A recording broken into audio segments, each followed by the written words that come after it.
António Bagão Félix é licenciado em Finanças, foi administrador do Banco de Comércio e Indústria e do Banco de Portugal desde 1987, que assumiu por várias vezes funções de governação ligadas à área da Segurança Social. Foi secretário de Estado da Segurança Social, ministro da Segurança Social e do Trabalho e ministro das Finanças e da Administração Pública. É conselheiro de Estado. Dr. Bagão Félix, boa tarde. Obrigada por estar aqui connosco nesta entrevista conjunta com António Costa do Diário Económico. Muito boa tarde. Boa tarde. Dr. Bagão Félix, é incontornável a questão, o início desta entrevista, pela questão da segurança social. E, em termos genéricos, gostávamos de ouvir sobre o seguinte. Sabemos à partida que o sistema está descapitalizado. Como é que se financia este sistema num ponto a que ele chegou? Eu permito-me discordar das premissas da sua pergunta. Acho que se está a exagerar na questão da sustentabilidade ou não sustentabilidade da segurança social. E, por exemplo, quando a maior parte das medidas de consolidação orçamental incidem sobre rubricas da segurança social, designadamente a questão dos pensionistas, reformados e do desemprego, etc., elas fazem-se com o pretexto da dificuldade da segurança social, mas a insustentabilidade não é da segurança social, é das finanças públicas. Permite-me sublinhar estes dois números. Os pensionistas da Caixa Geral de Aposentações e as cotizações das entidades, neste caso públicas, cobrem cerca de 40% da despesa com pensões. No caso da Segurança Social, regime geral, digamos assim, anda na ordem dos 60%. Sim, 2/3. 2/3. E, portanto, há uma parte significativa dos dois sistemas, ainda com razões diferentes, que necessitam de transferências de orçamento de Estado. E, portanto, permitir-me contrariar a sua avaliação. Há um problema de financiamento de curto prazo e até de médio prazo, mas de curto prazo, do próprio sistema de segurança social. Note bem, quanto à Caixa Geral de Apresentações, é errado pensar-se assim, porque a Caixa Geral de Apresentações neste momento não tem receitas. Não é? Ou seja, ou melhor, tem receitas, mas é um grupo fechado. Exato. Que tende a extinguir-se do lado das receitas, porque cada vez há menos pessoas a descontar para a Caixa Geral de Apresentações e os novos funcionários públicos já descontam para a Segurança Social. Portanto, é um sistema naturalmente desequilibrado por essa razão. Para se ver a questão da Segurança Social tem que se ver em conjunto. A questão das pensões, obviamente que é uma questão importante, mas, por exemplo, o documento de estratégia orçamental que o Governo apresentou para 2013-2017, as despesas relacionadas com o envelhecimento da população, diz que entre 2060 e 2010 a pressão das pensões em termos de PIB é apenas um aumento de 0,2%. Já as da saúde são de 1,1%. E o desemprego é de uma pressão de 0,4%. Mas acredita nos números do DEL?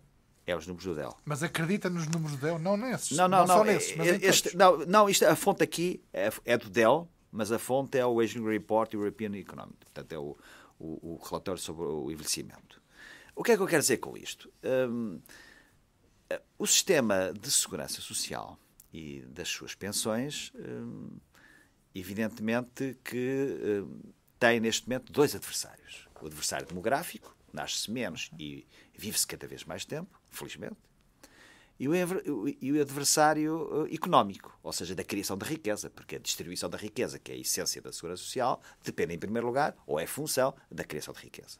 E nós estamos com um PIB em 2013 que andará por um PIB de 2000. Portanto, a economia neste século não cresceu, isso, portanto, torna mais difícil a situação. Mas, em minha opinião, o grande fator de restrição neste momento na segurança social não são as pensões, é o desemprego. Eu fiz umas contas há dias, até as apresentei já publicamente. Neste momento, se considerarmos o efeito nas finanças públicas total, ou quase total, do desemprego, ou seja, aumenta a despesa social, pagamento de subsídios de emprego, que para este orçamento estão previstos 2.700 milhões. Vai ultrapassar, mas eu considerei 2.700 milhões. E depois tem a parte que não é visível nos orçamentos, que é a perda de receitas. Perda de receitas porque as pessoas não trabalham, não descontam IRS, não descontam taxa social única, nem eles, nem os seus patrões. E aqui não é apenas dos subsidiados, é dos subsidiados e de 55% dos desempregados que não têm subsídio. Bem, se somar isto tudo, chega a uma situação de cerca de 6.900 milhões de euros. 7 mil milhões de euros é quanto custa o desemprego. Poder-me perguntar, bem, mas a situação não se chega... Isso é uma comparação incorreta porque está a comparar com uma situação em que não há desemprego. É verdade. E então eu fiz as contas... A comparação era entre o que seria um normal desemprego numa situação económica Ora, é isso mesmo. razoável. António Costa, eu fiz as contas para qual foi o diferencial, qual foi o aumento, nesta perspectiva de perda de receitas e aumento da despesa, face a uma taxa de desemprego de 7%. E o aumento é de 4 mil milhões. Ou seja, 2,5% do PIB, mais ou menos. Bem, e não contei com os programas de política ativa de empregos, a formação profissional, a própria incidência no IVA, porque as pessoas não têm rendimento e, portanto, gastam menos e, portanto, há menos IVA, etc. A questão orçamental ficava resolvida. Não, quer dizer que o Governo optou por em meu entender mal, por uma perspectiva que é o desemprego é uma resultante, é uma consequência. Não é uma premissa da própria ação política. Aparece como uma resultante. E depois o que é que acontece? Acontece que o remédio para quebrar isto, porque verdadeiramente o grande fator de restrição orçamental, de consolidação orçamental, é o desemprego. O que é que se faz? Vai-se diminuir o rendimento disponível das famílias, as medidas anunciadas, isso gera menos procura interna, isso gera mais falências, isso gera mais despedimentos, mais custos com o desemprego diretos e indiretos, e, portanto, entramos num ciclo de qual dificilmente saímos. Deixa-me só dizer o seguinte. Os cerca de 7 mil milhões que, direto ou indiretamente, custam às finanças públicas, ao Estado, a nós, o desemprego, representa cerca de 95% do orçamento da educação. Representa cerca de 85% do orçamento da saúde. Representa 80% dos juros pagos. Isto do lado da despesa. E do lado da receita, representa 147% do IRC. Representa 56% do IRS. É como se, claro que não há, mas se houvesse consignação de impostos, afetação direta, 56% do IRS eram o correspondente à situação do desemprego. E 50% do IVA, que é o nosso maior imposto em termos de receita.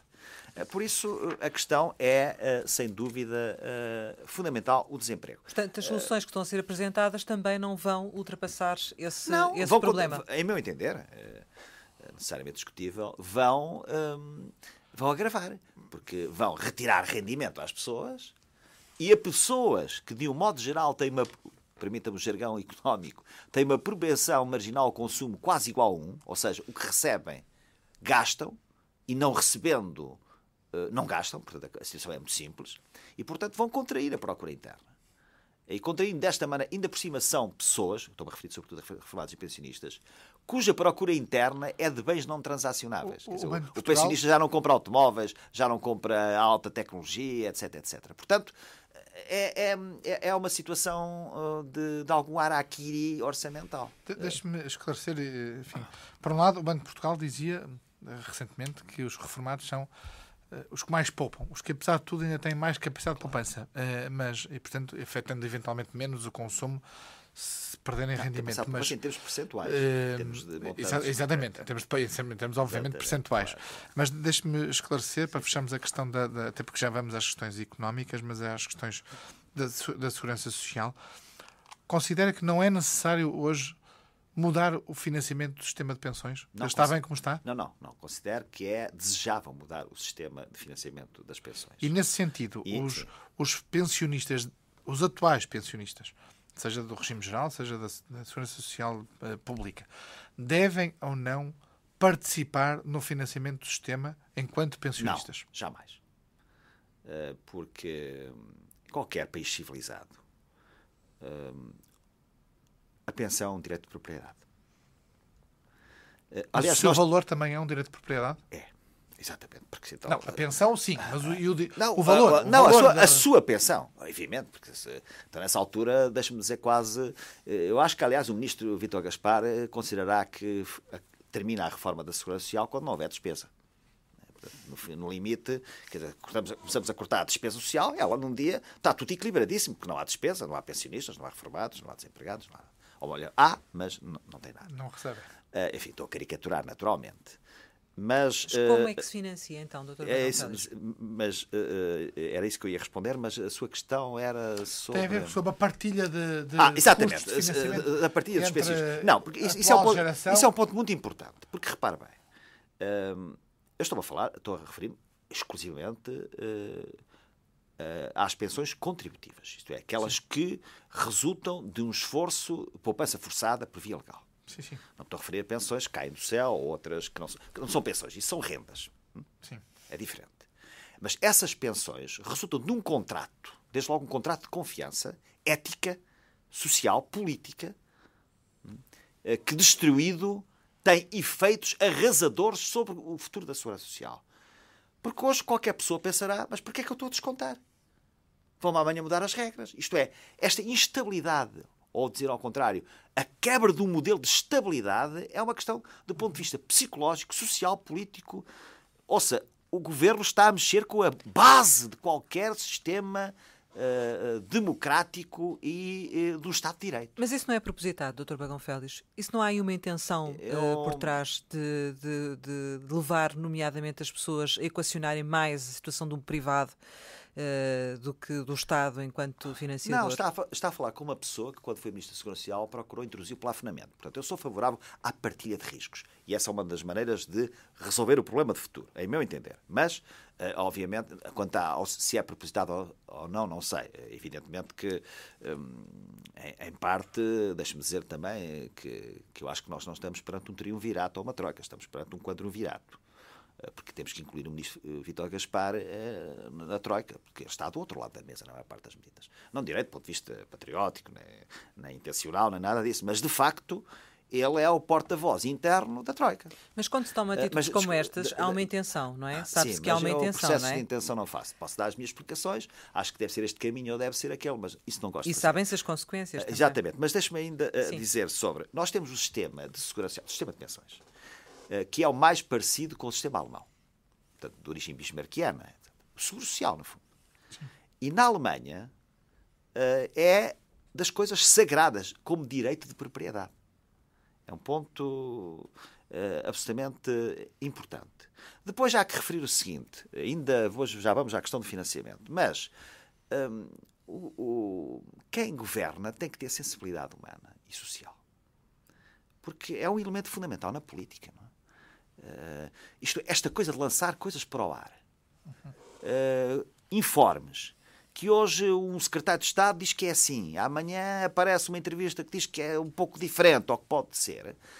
Nós estamos a falar de pessoas que vivem angustiadamente as suas vidas. Não estamos a falar de pessoas só reformadas de 65 anos, estamos a falar de reformados de 90 anos, de 85, de 83, de 93.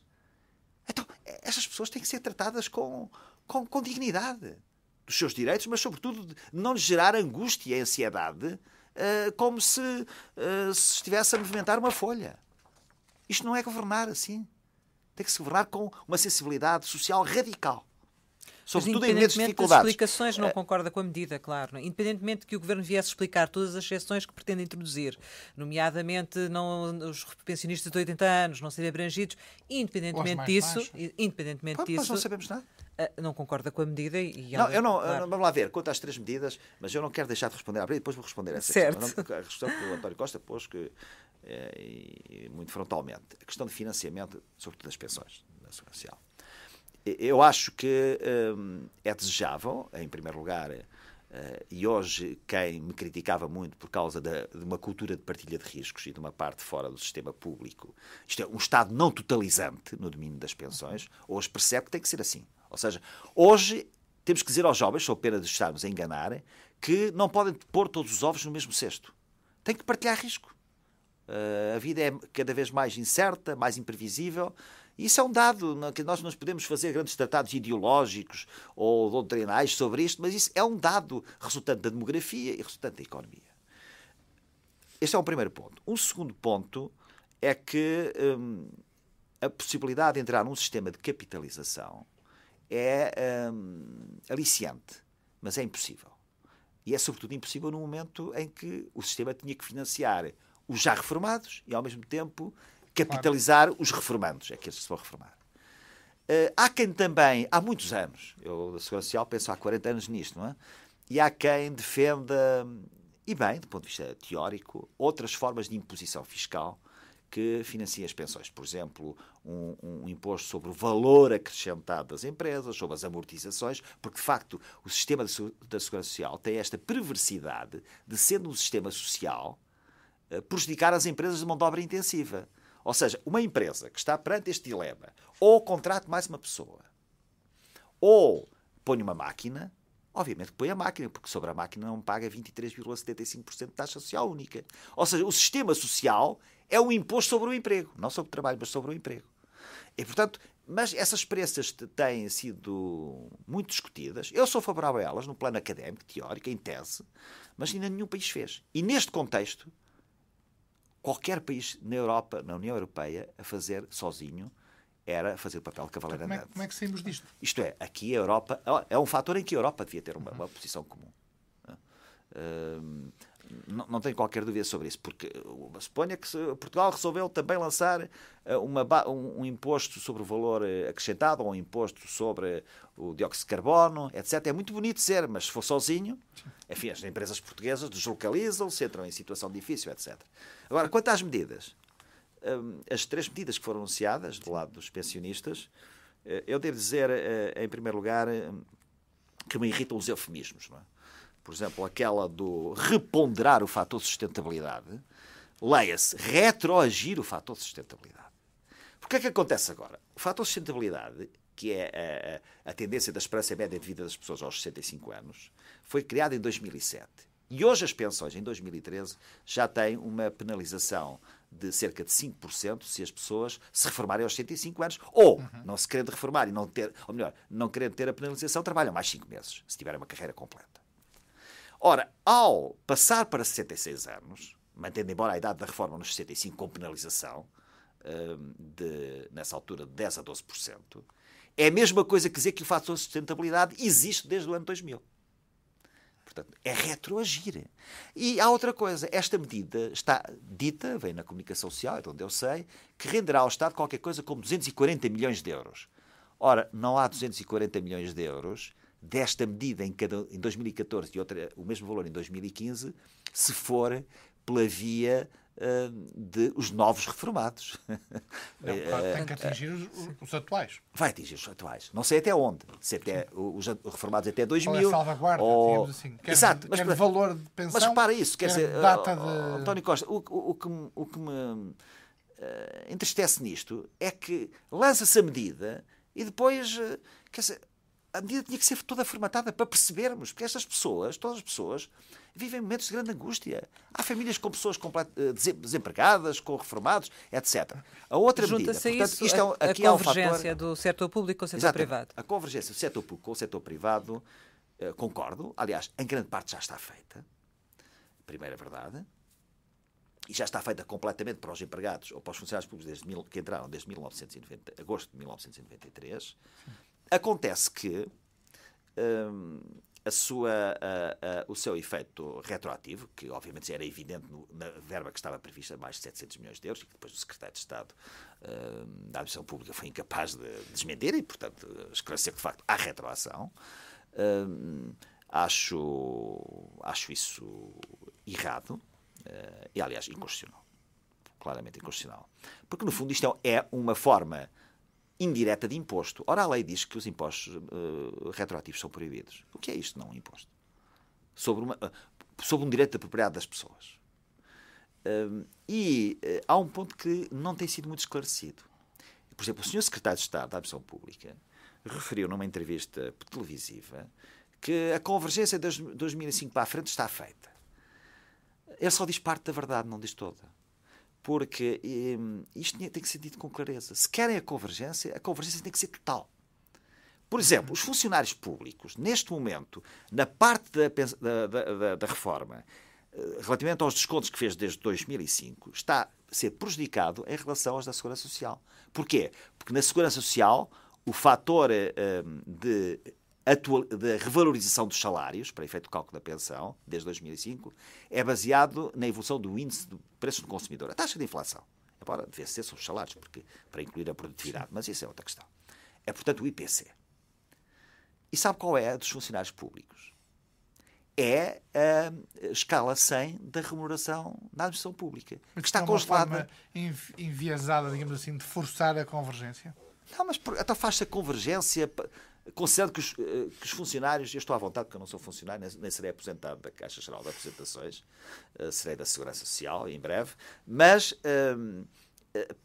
fala-se da convergência dizendo que são os beneficiados, são muito mais beneficiados, etc, etc. Foram, de facto, em algumas circunstâncias, então, mas também tem que dizer a parte que estão a ser prejudicados. Só este fator significa que na tal segunda parcela da formação de pensão já tenham um prejuízo de 7% em relação ao reformado da Segurança Social.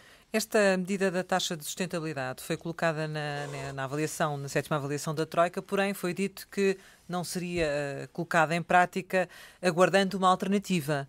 Sim. Que alternativa é que pode haver esta medida, Dr. Bagão Félix? Em primeiro lugar, mais um eufemismo, não é? O fator de sustentabilidade pago pelos pensionistas é uma coisa estranhíssima. Não é? Um fator de sustentabilidade da Segurança Social futura pago por um pensionista de 92 anos ou 95 anos, acho que é uma coisa invulgar e absolutamente... Na prática é para pagar hoje. Na prática é um imposto. Isto é o primeiro ponto que eu queria chegar. Na prática é um imposto. É outra coisa, é outro eufemismo, é chamado de contribuição. Como sabe, as contribuições ou taxas têm uma contrapartida do outro lado. Aqui não há nenhuma contrapartida. Talvez a contrapartida seja acelerar a morte de algumas pessoas. Eu acho que neste domínio só falta ao Governo decretar uma coisa, e agora estou a ironizar e a caricaturar. Não é? É decretar, por lei ou por decreto-lei, que a esperança média de vida acaba aos 80 anos. De facto, assim pode resolver os problemas dos pensionistas, que são agora considerados, de facto, os grandes culpados de tudo isto. Repare a facilidade com que se viola o direito de propriedade dos pensionistas, a facilidade e até o desprendimento. O ajustamento é bonito, como disse o Ministro Gaspar, e a dificuldade e os punhos de rendas com que se tratam um determinado tipo de rendas administrativas, ou de parcerias, etc. Isto é, a austeridade tem que ser inteligente e tem que ser exemplar, no sentido das pessoas perceberem, eu estou a fazer sacrifícios, mas aquela pessoa também está a fazer, ou aquela entidade está a fazer sacrifícios como eu faço, embora de outros GEs ou de outro teor. E isto, de facto, não se passa. Há um grande descuido neste domínio. Agora, pergunta-me, medidas alternativas. Em primeiro lugar, há aqui um equívoco que eu não sei. Eu só o que leio nos jornais. Diário Económico e nos jornais, naturalmente, que é o seguinte. Então, o Sr. Primeiro-Ministro não disse que havia uma folga de 800 milhões. Que, aliás, até creio que são 1.000 milhões, pelas minhas contas. Então, se existe uma folga, para que é que se vai pôr uma medida terrível para a cabeça das pessoas mais débeis do ponto de vista de saúde e de idade, etc. Não é? Ontem, por exemplo, o Sr. Primeiro-Ministro referiu, ou há dias, referiu que não, isto não abrange a população, só abrange os funcionários e os pensionistas, que são apenas 3 milhões. Não será uma estratégia negocial com a Troika, para ganhar espaço de manobra com a Troika? Não, eu acho que a Troika cedeu nesse ponto. Era considerado um structural benchmark, ou seja, uma reforma estrutural, e, portanto... Sem a qual não haveria uma aprovação das avaliações. E, portanto, assim, quando se diz que o Dr. Paulo Portas cedeu, quem cedeu foi a Troika. Agora, é claro, numa figura estranha, que é estar num documento uma coisa que é opcional, que não é bem facultativa, é opcional, e, portanto, eu acho que é elementar que o Governo diga claramente quais são as opções, as alternativas. Exatamente. Mas, repito, a primeira alternativa é o Governo explicar se tem 800 milhões de euros de folga, não ser mais troiquista que a Troika. Mas na sua opinião, tem 800 milhões de euros de folga? Olhando para as contas? Ora bem. Tem 1.000 milhões, pelos vistos. Não, essa é a questão. Eu tenho mesmo aqui à minha frente uma folha que de algum modo... Parece-me que não tem nenhum. É apreensível. Eu também acho. Está bem, mas ok, mas então falemos português, que sejamos claros, transparentes. Falemos português, não há folgas.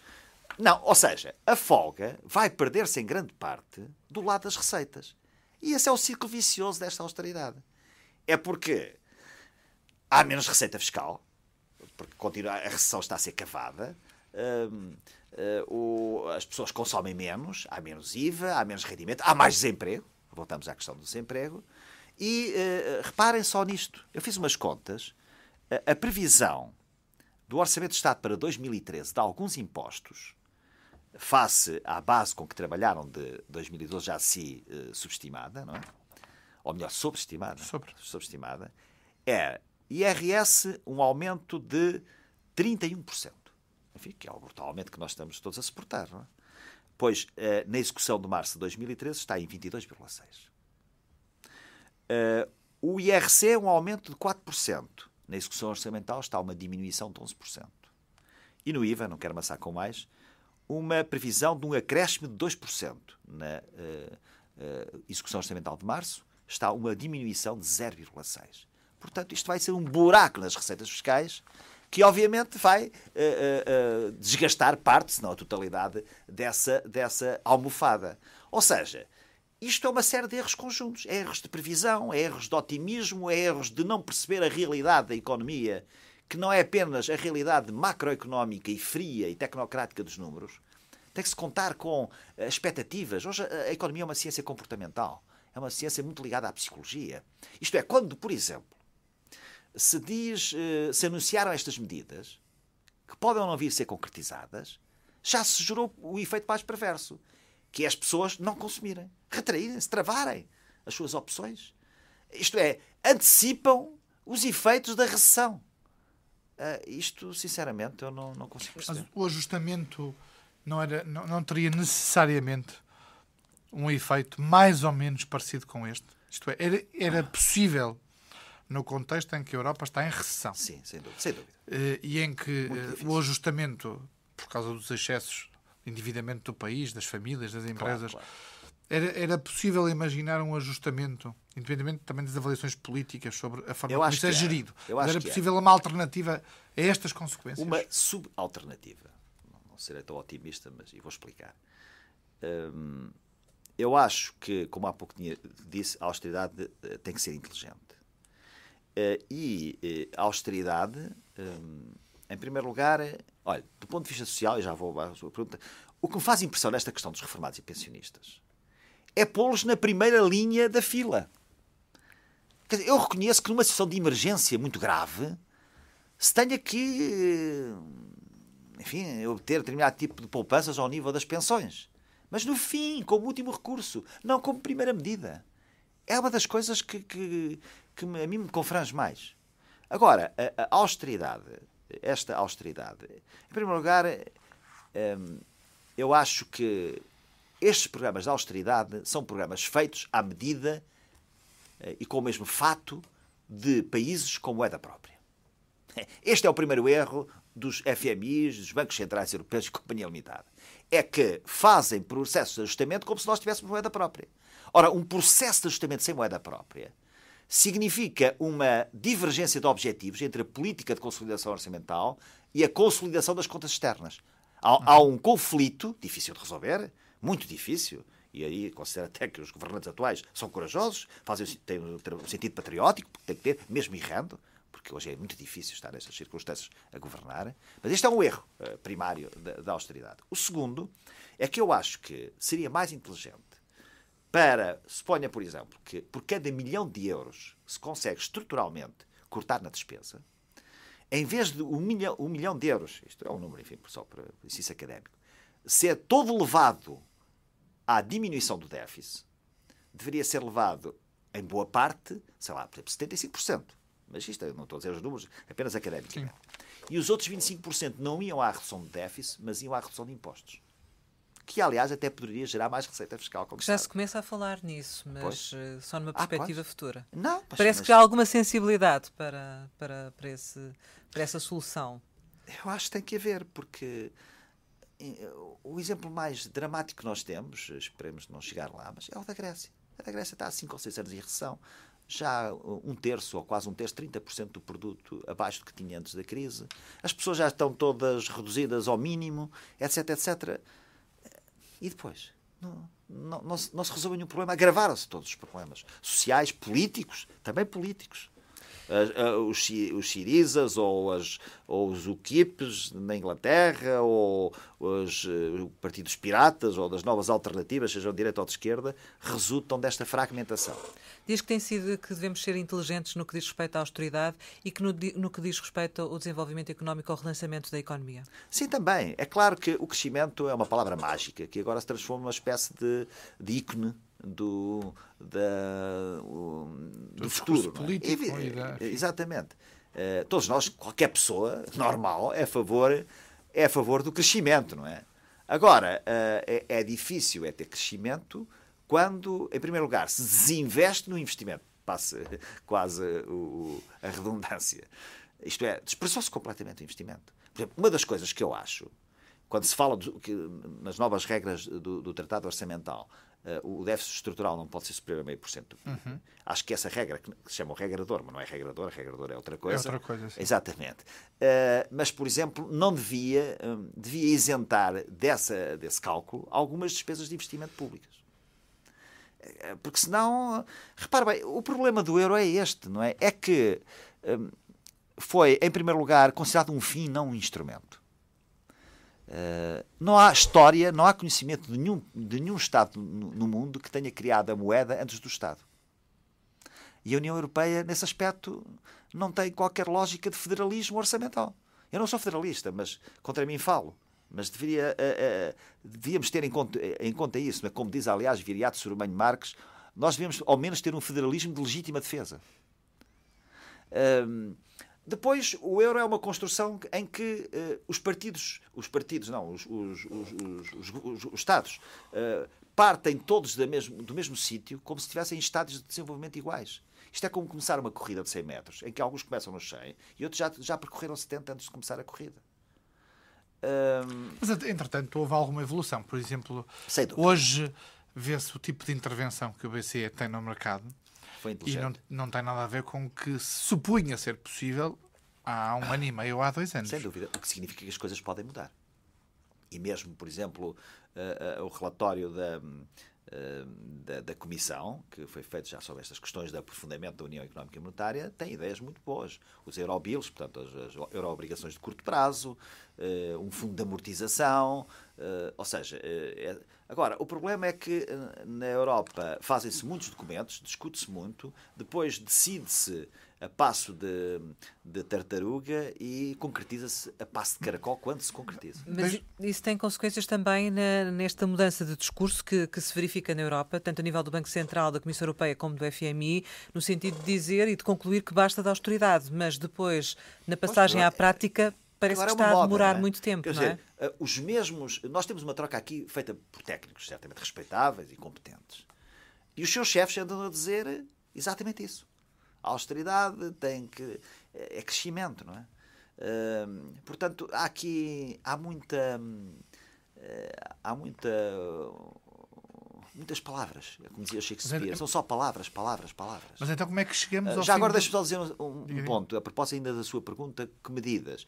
Evidentemente que, e aí o Primeiro-Ministro tem toda a razão, o Governo tem toda a razão, ao contrário de que alguns na oposição procuram, às vezes direta, outras vezes implicitamente dizer, a dicotomia não é entre a austeridade e não austeridade. A austeridade tem que existir. Um país que está endividado desta maneira, um país que consumia muito mais do que produzia, indiscutivelmente. Tem que haver, de facto, não podemos fazer desvalorizações cambiais que tinham uma vantagem. Qual era a vantagem? É que todos os ativos e todos os rendimentos apanhavam por igual. Apanhavam os rendimentos de trabalho, os pensionistas, os perdiais, os capitais, etc. Agora escolhem-se as vítimas. E as vítimas estão demasiado concentradas. Mas ia dizer, qual é a alternativa? Não, a alternativa é... Portanto, não é entre a austeridade e não a austeridade, é entre a austeridade concentrada ou a austeridade com uma diferente velocidade no ajustamento. Porque essa diferente velocidade no ajustamento não geraria, em primeiro lugar, tanto desemprego, poderia gerar alguma com estabilidade fiscal, com alguma capacidade de investimento e poderia... E, portanto, não é para demorar mais tempo, não é para ser mais suave, é para conciliar tanto quanto possível a necessidade de consolidação das contas públicas e a austeridade com alguma janela de crescimento, de iniciativa. Esse é o ponto, precisamente, a que me estava a referir há pouco, isto é, isso obrigará necessariamente uma renegociação com a Troika. Neste quadro em que nós vivemos, Sim. e estamos a pouco mais de um ano do fim de um programa que desejavelmente terminará em julho de 2014, há espaço, desde logo político, para uma renegociação com a Troika do memorando que temos hoje? Se não há, deveria haver.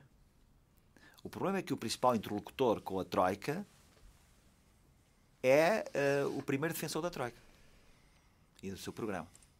Isso dificulta muito. Portanto, de facto, nós não estamos perante uma Troika ou um triunvirato, como eu disse há pouco, nós estamos perante um quadriumvirato.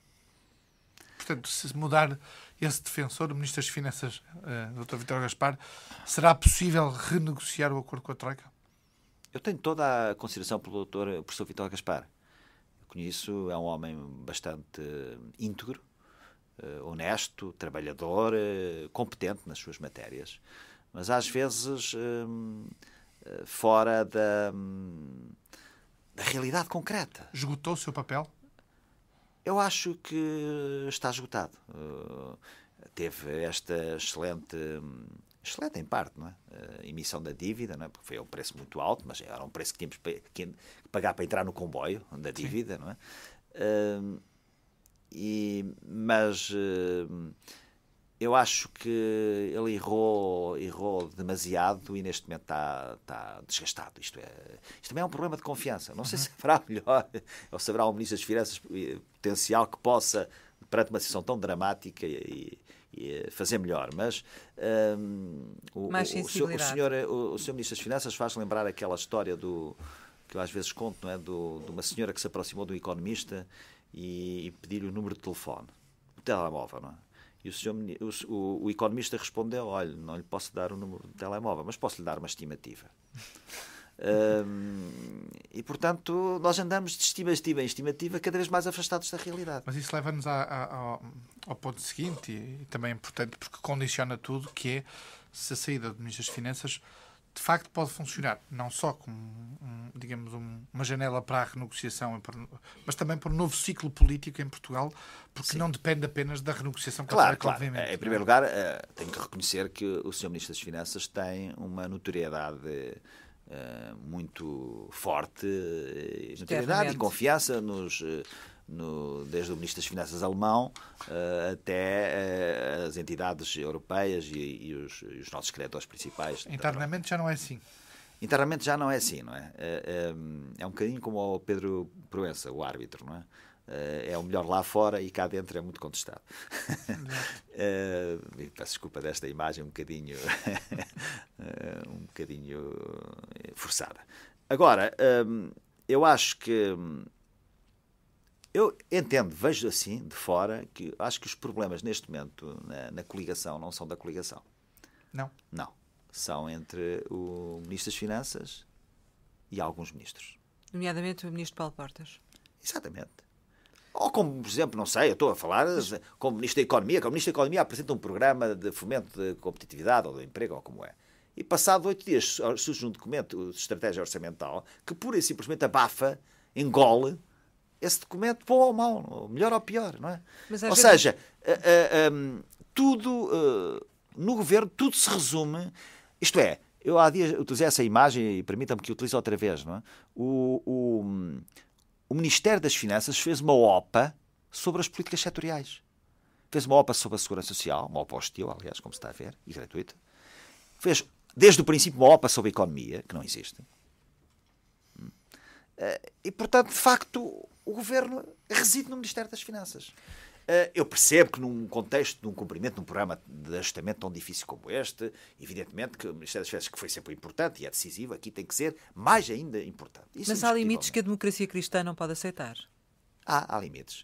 Há limites que a democracia cristã não pode aceitar. Eu completamente estou de acordo. Eu sou democrata cristão.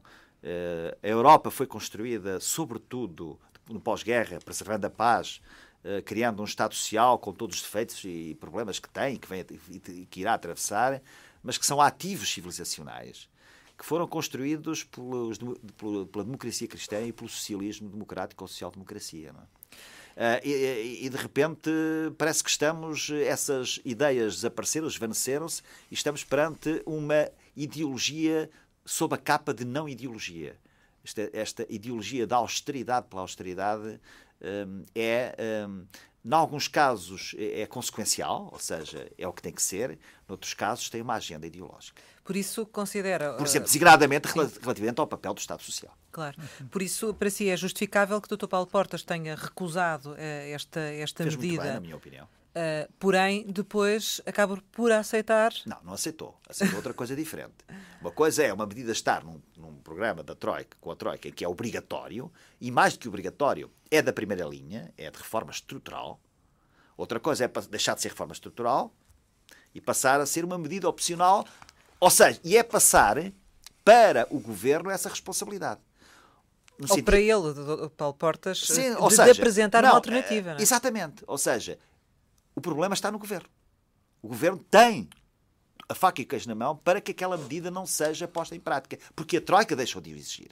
O que exige é uma opção, uma alternativa. A questão é saber se existe, não é? Claro, mas vamos à questão que a Rosário colocava, e bem, que tem este seguimento. Faz sentido que o partido da coligação exponha publicamente, da forma como foi exposta, uma posição, de alguma forma marcando, as palavras são do Dr. Paulo Portas, uma fronteira entre o que é aceitável e não é? Isso não deveria ser discutido em Conselho de Ministros? Essa exposição pública? Acho que sim. Mas se ficasse em Conselho de Ministros nós não conhecíamos. Não?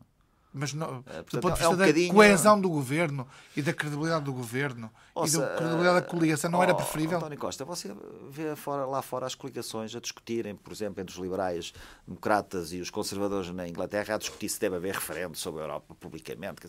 Esta ideia de que as coligações têm que ser uma coisinha muito coesa, muito fechada, em que uns perdem e outros ganham, mas tem que estar de boca calada... Eu percebo que a sua pergunta é pertinente, porque não é vulgar nós assistimos a isto. Mas o que é certo é que também não estamos habituados a governos de coligação. A coligação é uma coligação de dois partidos em que há um maior e há um menor, portanto há esse peso, naturalmente, mas em que o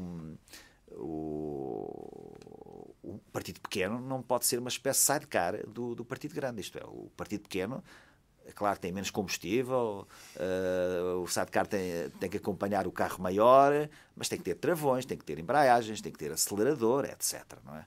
E acho que a intervenção do Dr. Paulo Portas poderia ter sido evitado, e teria sido bom, nesse aspecto concordo consigo, se, de facto, a mensagem, a intervenção do Sr. Primeiro-Ministro 2 dias antes tivesse colocado as coisas não como colocou, dizendo esta medida, esta é outra, mas refletindo o que se passou em Conselho de Ministros. Ou seja, esta medida da taxa para a sustentabilidade das pensões foi discutida, tem possibilidades de ser, embora tenhamos alguns problemas a resolver, há questões... Podia ter sido ele a dizer isso, ou seja, não é uma questão que seja cómoda para o Governo como um todo, e vamos, assim como estão a discutir com os parceiros sociais. Ou seja, deixa-me dizer, sim, se discutem com os parceiros sociais é porque as medidas, todas elas, não estão já completamente formatadas, senão é um fingimento. Sim, então, podia dizer isso, que era uma proposta, podia dizer isso relativamente ao Governo. E já agora, a propósito do Conselho Social, deixe-me só dizer uma coisa.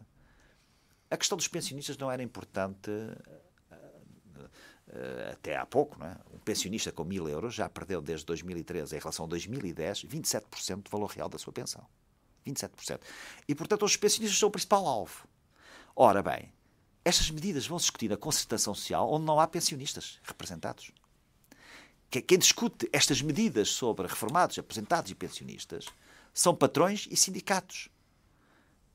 Até nisso o modelo está ultrapassado. Porque se de facto o grande alimento da consolidação são aqueles que já trabalharam e deixaram de trabalhar por velhice ou por invalidez, deviam estar representados na concertação social. Ou seja, quem vai defender os interesses deles, verdadeiramente. Podem defender alguns, certamente que defenderão, mas por razões ideológicas ou políticas, não por razões, digamos, de classe, entre aspas. Não? Voltando um pouco atrás, do seu ponto de vista, para percebermos melhor, a intervenção do Primeiro-Ministro é que, de certo modo, obriga o Dr. Paulo Portas a vir explicar a medida em concreto, mas depois o que temos é ninguém a explicar. Ou seja, nem o Dr. Paulo Portas vem falar, nem o Primeiro-Ministro vem explicar melhor. É verdade, tem toda a razão. Acho que, quando há pouco estava a referir-me às medidas, eu estou-me a referir com base em pressupostos e em analisar. É uma pessoa que olha para os assuntos com cuidado, mas de facto é isso que é terrível, porque neste grupo de pessoas, ou nos funcionários públicos, relativamente à sua situação, gera uma situação de instabilidade, de ansiedade, de dúvida, de incerteza, de imprevisibilidade, que nenhum governo tem o direito de fazer às pessoas. É melhor dizer, é assim, bem ou mal, e acabou, ponto final, parágrafo. Esta situação de ainda ontem, não é? Quer dizer, ou há dias, o secretário de Estado Helder Rosalino diz que, sim, evidentemente, entende-se que nestas circunstâncias, havendo um subsídio de desemprego, a situação tem outro formato, eu não sei como é que disse, e depois vem logo a seguir o Ministério das Finanças, o Ministério onde ele trabalha, a dizer que não senhor, até é curioso, nem explícita, nem implicitamente. Portanto, o que é que o Governo quer? Vai desempregar funcionários ou não vai? Quer dizer, nós, uns concordando, outros discordando, outros procurando melhorar as medidas, mas sabendo o que é que estamos a discutir, não é? Sabendo o que é que estamos a discutir. E neste momento é um nevoeiro. Isto é uma espécie de nevoeiro à frente, em que se lançam umas coisas para o ar, primeiro esconde-se a retroatividade, depois, perante os números que alguns observam, é-se obrigado a dizer que há retroatividade, embora, dizendo, a expressão foi também muito interessante, que é uma retroatividade global, ou qualquer coisa, já não sei. O momento é muito difícil. A austeridade exige exemplaridade, inteligência e transparência. Porque quanto mais transparente e mais exemplar for a austeridade, mais ela é não aceita, mas pelo menos compreendida pelas pessoas. Estão-se a ultrapassar os limites da dignidade humana, como diz o Presidente da República? Acho que sim. Acho que o Sr. Presidente da República tem toda a razão. A dignidade humana não é só medida em euros. Portanto, não é apenas o problema de pessoas com poucos rendimentos ainda verem afetados mais a sua capacidade de gerir os seus recursos. É também como estas questões são tratadas. Ou seja, esta questão dos pensionistas. Repare bem, qualquer reforma da segurança social, e Portugal é dos países que está mais avançado nesse domínio, contam a carreira contributiva completa, tem um fator de sustentabilidade, que é um fator de aumento da idade da reforma automático, face à esperança média de vida. Eu estou a falar à vontade porque esta medida, por exemplo, foi tomada por um governo que eu não apoiei. PS, Dr. Vieira da Silva. E, portanto, outras medidas, a convergência com a CGA e a Segurança Social, em grande parte, já está completa. Ou seja, para o futuro nós estamos num dos primeiros países que fizeram a reforma. A Espanha não chegou aos 40 anos da carreira contributiva completa, está nos 20 ou nos 25. A Alemanha aumentou a idade da reforma para os 67 anos, mas é daqui a 20. Ou seja, aumenta por ano cerca de um mês ou um mês e meio. Nós, com o fator de sustentabilidade, chegamos lá mais depressa ou ao mesmo tempo. Claro. E, portanto, perante isto tudo, além de ser injusto falar da Segurança Social como uma espécie de tumor, como uma espécie de bactéria infectante das finanças públicas, não é? Tem outra coisa, e este é um ponto em que eu critico muito o Governo, sinceramente, porque e lá está a lógica pura e simplesmente financista, que é reformar a segurança social, repito, demora anos, demora décadas. Na Suécia demorou 10 anos a ser discutida pelos experts, pelos sábios desta matéria. Em Portugal, usa-se, tipo talho, a segurança social para ter efeitos de curto prazo. Quer dizer, chamando-lhe isso reforma. Não se fazem reformas em momentos de austeridade. Fazem-se reformas em momentos de prosperidade. Neste tipo. E nós já as fizemos. Agora, usar o curto-prazismo, short-termismo, completamente obcecado por determinado tipo de valores, é também uma forma de não tratar com dignidade os sofredores e os perdedores indefesos, sem voz. Porque é mais fácil gerir... Eu percebo que a questão dos pensionistas reformados tem 3 aliciantes para o Governo. Em primeiro lugar, é um grande agregado orçamental e, portanto, qualquer efeito de corte tem efeito maior do que outros, sem dúvida. Em segundo lugar, os pensionistas não têm voz, ou têm pouca voz, não fazem greve, e portanto, essa é uma questão que simplifica. E, de facto, estão a ser tratados como números, não é? A política é a procura do bem comum ao serviço das pessoas. Mas dizia bem, o sistema de pensões, obviamente, tem que ser reavaliado e provavelmente não necessariamente com medidas de curto prazo.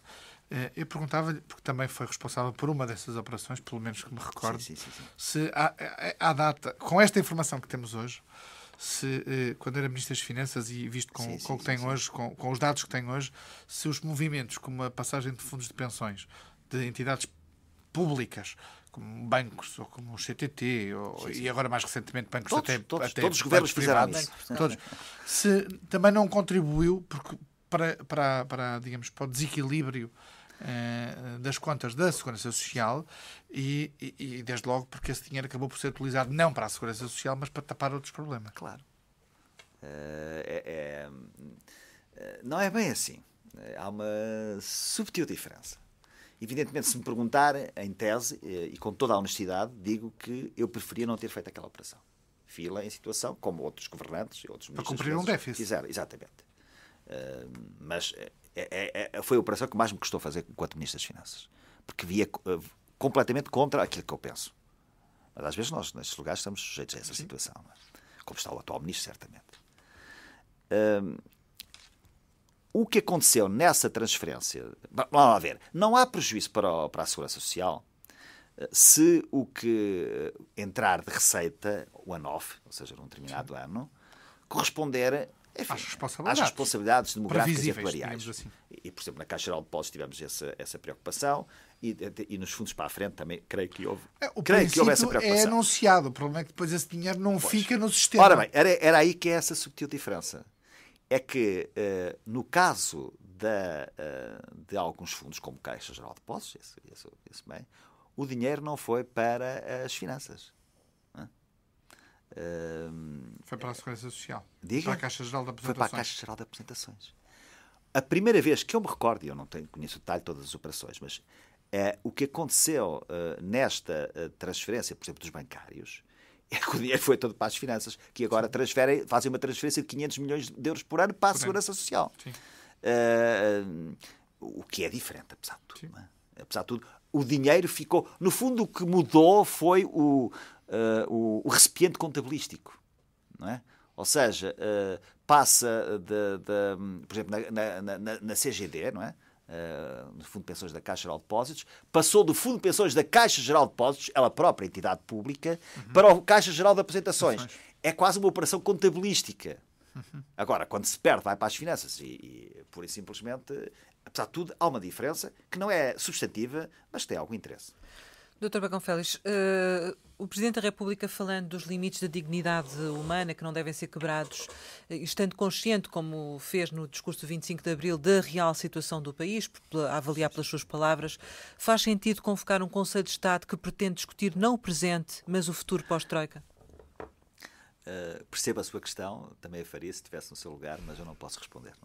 Não faz sentido que eu não sou daquelas pessoas que nem convoco Conselhos de Estado, nem discuto na praça pública o conteúdo, ou seja, a ordem de trabalhos de um Conselho de Estado. Tenho a minha opinião, mas compreenderá... compreenderá que não Não é isso que eu lhe pergunto. Dile-ei no Conselho de Estado. Não, mas é legítimo também perguntar-lhe, enfim, sabemos, e já tem sido dito, que na realidade estas medidas que estão a ser aplicadas não vão acabar em 2014, nem a situação do país vai ficar resolvida em 2014. Desde logo do programa OMT do Banco Central Europeu. Portanto, vamos começar com outro tipo de condicionalismos. Isso é verdade, não é? Mas, deixe-me dizer-lhe uma coisa, não respondendo à sua questão, eu peço desculpa, mas não Sim, responderei. Mas já está ultrapassada a minha questão. Já lhe mas deixe-me dizer, este tema que o senhor, que está na agenda do Conselho de Estado, pelo menos para mim, já teve uma vantagem. Tive que ler uma série de documentos, há pouco referi a um, não é? Que foram, aliás, que vêm anexos à convocatória, não é? De coisas que eu não conhecia até agora, com o pormenor, e que acho que tem muito interesse para uma consolidação de uma União Económica e Monetária. E, portanto, nesse aspecto, é um ponto. Mas é necessário discutir já o pós-Troika? Isto é, estamos tão afogados. Não é no Conselho de Estado, é? Não é no Conselho de Estado. Se o país, não é o Conselho de Estado, eu acho que, se o país precisa, precisa. Com tanta emergência financeira no curto prazo, com medidas de curto prazo, com a gravidade que estamos a falar, há condições e é desejável que o país discuta o pós-Troika? Eu sei, no fundo a sua pergunta tem a ver, em tempo de guerra não se limpa armas, não é? Aqui é limpar armas com o pós-Troika. Exatamente. Mas eu acho que as medidas que estão nesses relatórios são de tal maneira importantes para Portugal que não nos faz mal nenhum começar a percebermos, porque isso é daqui a um ano, não é? Ou seja, medidas como o fundo de amortização dos países que têm mais que 60% da dívida pública, a criação dos eurobonds e dos eurobills, que são o fundo para substituir os bilhetes de tesouro a nível global. Só tenho pena que não esteja lá uma coisa que para mim deveria ser a primeira, que era a mutualização da cobertura do risco de desemprego, não é? Porque, como não há orçamento federal, como há nos Estados Unidos, que faz funcionar os estabilizadores automáticos e faz transferências, haver uma cobertura europeia, pelo menos na zona euro, da proteção em caso de desemprego, poderia ser uma forma solidária de fazer algumas transferências que atenuassem as dificuldades dos países em mais dificuldade, não é? Ou seja, que países onde há menos desemprego, de algum modo, financiassem países onde há mais desemprego, que é o que acontece nos Estados Unidos, por via das transferências ou por via da maior ou menor receita fiscal, não é? Esse é um ponto. Deixe-me dizer uma coisa ainda a propósito da questão do Banco Central Europeu. Eu acho que a Europa também tem que mudar num ponto, não é? A Europa está obsessivamente preocupada com a inflação, o que, aliás, é péssimo para um devedor. Os devedores gostam da inflação, naturalmente, porque desvaloriza realmente a sua dívida. E, portanto, nesse aspecto não é bom para Portugal uma baixa inflação. É outro adversário que o país tem. Mas está mais preocupado com uma alteração de 0,1 ou 0,2 na taxa de inflação do que propriamente com as questões sociais e do desemprego. A Europa tem que mudar nesse aspecto. O BCE tem feito o seu papel, já está com uma taxa de juros historicamente baixa. Não é? Tem feito o seu papel de não inflação. De não inflação, mas nesta altura, até tendo em conta o enquadramento económico, levar as taxas de juros para níveis... Sim, sem dúvida. E olha, uma coisa boa desta emissão da dívida pública foi que ela foi quase toda adquirida por estrangeiros, o que permite que os bancos nacionais, que no final do governo anterior praticamente os recursos eram todos para comprar dívida soberana, há mais neste momento recursos para a economia. Portanto, esse é um aspecto positivo, que se tem falado pouco desta emissão, apesar da taxa relativamente elevada. Considera, do seu ponto de vista, que a atuação do Presidente da República tem permitido, em alguns momentos, a continuidade deste governo e que ele tem agido da melhor forma nesse aspecto? Eu, muito honestamente, acho que sim. Ou seja, nós estamos perante dois males, a meu entender. E quando estamos perante dois males, escolhe-se o mal menor. Não é? Isto é, só há dilemas entre duas coisas boas ou duas coisas más. Não há um dilema entre uma coisa boa e uma coisa má. E aqui são duas coisas más. Isto é, eu percebo a posição do Sr. Presidente da República, que é a de não querer juntar, como ele diz e bem, uma crise política, num momento destes, é uma crise social, económica, etc. Apesar dos problemas e as dificuldades e os erros da atual governação. Não creio que a solução não é demissão do governo, porque o Presidente da República não pode constitucionalmente demitir o governo, mas a solução do Parlamento não iria resolver nenhum problema de maiorias absolutas. Provavelmente alteraria o principal partido, o primeiro partido, que aliás depois se veria confrontado com a velha história, não é? Uma coisa é dizer uma coisa na oposição, outra coisa é estar no governo. Como percebemos por este governo. Como também percebemos por este governo e por todos, praticamente, mas cada vez mais a situação é mais difícil. E eu, pessoalmente, sou favorável a um governo com os três partidos, PSD, PS e CDS. Mesmo neste contexto, seria desejável que o PS entrasse neste governo? Sim. Patrioticamente. Com dificuldades, eu sei, reconheço. Mas estes jovens políticos que neste momento comandam o país e os principais partidos têm que perceber que esta coisa de amuar por causa disto ou daquilo, seja do que lado for, não é tempo de amus, é tempo de patriotismo. Mas isso não é anular a própria democracia é robustecer a própria democracia, porque é tentar resolver os problemas o melhor possível num contexto de grandes dificuldades. O que faz piorar a qualidade da democracia é a situação do prolongamento de uma austeridade sem fim à vista e com os sacrifícios acrescidos. Mas também tem consciência que seria difícil e que nem o Presidente da República conseguiria fazer isso. Certo, mas quer a minha convicção, eu acho que se vai lá chegar. Acha que se vai lá chegar sem eleições? Não, para mim desejavelmente sem eleições, mas reconheço que é difícil. Mas provavelmente depois das eleições. Não acho... E acho que era patriótico. Afinal de contas, nas grandes questões, ouça, porque há pouco referi à construção da Europa através da visão da doutrina social da Igreja, da democracia cristã e do socialismo democrático, ou social-democracia.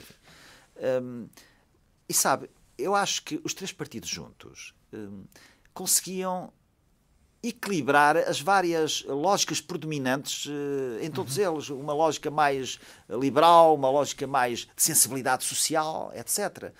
Que é preciso. Não é? É uma coisa que me faz um pouco pena é ver o CDS, que eu conheço, e conheço os seus dirigentes, e que é essencialmente democrata cristão, tem que se afirmar como tal, estar a ser submergido por uma,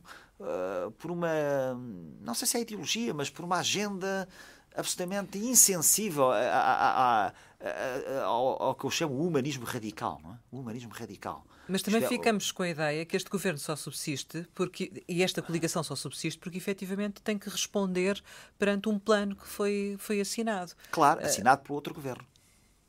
Já agora sabe uma coisa? É interessante porque o atual Partido Socialista fala, são outras pessoas, é certo, e portanto todo o direito de falar, mas falam que devia acabar a austeridade, que aliás é uma frase perigosíssima, porque é dar a ideia às pessoas de que isto é tudo uma hipnose, quer dizer, isto é tudo uma... Ou então é uma obsessão. Quer dizer, de facto foram eles que assinaram o memorando de entendimento, isto não é uma fantasia. Portanto, isto acabar a austeridade, meu Deus. Voltávamos ao velho ciclo, né, de endividamentos externos maiores e amanhã um memorando de entendimento a multiplicar por 2 ou por 3. Bem, eu acho que o Partido Socialista tem que... era esse número que eu queria dizer. O PEC 4, o famoso PEC 4, previa, com as medidas na altura, que o déficit orçamental em 2013 seria de 2%. O da Troika, 3%. Depois passou para 4,5%. Agora está em 5,5%, não é? Exato. Ou seja, o mesmo Partido Socialista que caiu por causa de um PEC 4 que defendeu intransigentemente com um déficit em 2013 de 2%, acha que não deve haver austeridade para atingir um orçamento de 5,5%, o que é uma coisa absolutamente contraditória. Mas, eu sou favorável a um governo de 3 partidos, como não me custa admitir no futuro um governo PS-CDS. Não. Até mas vê possível, isto é, não lhe custa, mas com o atual CDS, com a atual liderança, vê possível um governo PS-CDS? Até do ponto de vista ideológico, caso ao melhor neste momento. Acha que o CDS está a ser submergido por este PSD liberal? Não, está a ser submergido pela parte do PSD ultraliberal, que é diferente. O problema do PSD é que defende determinados rumos políticos e visões doutrinárias em função do seu chefe. E, portanto, já tivemos 7 ou 8 PSDs. Não? E no CDS isso não acontece? Apesar de tudo, acontece menos, não é?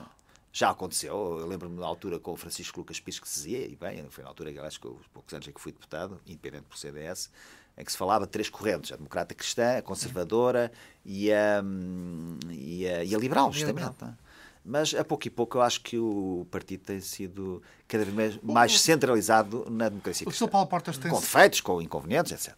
O Dr. Paulo Portas tem-se posicionado de alguma maneira no discurso que tem tido, recorrendo quase a uma velha frase de Freitas do Amaral, quando fundou o partido, que é em que posição é que o CDS, à data, estava, e ele dizia rigorosamente ao centro. Sim. Paulo Portas tem reposicionado o partido nos últimos meses, nos últimos 2 anos, neste governo, para o colocar rigorosamente ao centro. Como sabe, eu sou amigo de Paulo Portas. E também falamos de vez em quando, não é? Exatamente. E não pondo em causa as nossas conversas, como é evidente, eu acho que sim. Respondendo diretamente à sua pergunta. Por aquilo que sei e por aquilo que intuo das conversas que temos. E portanto, daí a viabilidade também daquele cenário que eu não, esse cenário é meu. Não, atenção. Sim. É da minha cabeça. Mas Porque, esse reposicionamento... esse reposicionamento... esse cenário com um CDS centrista, Sim, claro, é isso. democrata cristão, e um PS social-democrata, moderado. Não com António José Seguro. Não, neste momento é com António José Seguro, naturalmente. Não sou eu que escolho o presidente do CD. Está a perguntar se ele se enquadrava também nesse... Não, ouça, isso, no fundo, a sua pergunta tem implícita outra pergunta, não é? É a qualidade dos políticos. De facto, tem descido em Portugal, como na Europa, não há os políticos que havia de antes, os líderes, os estadistas, não é?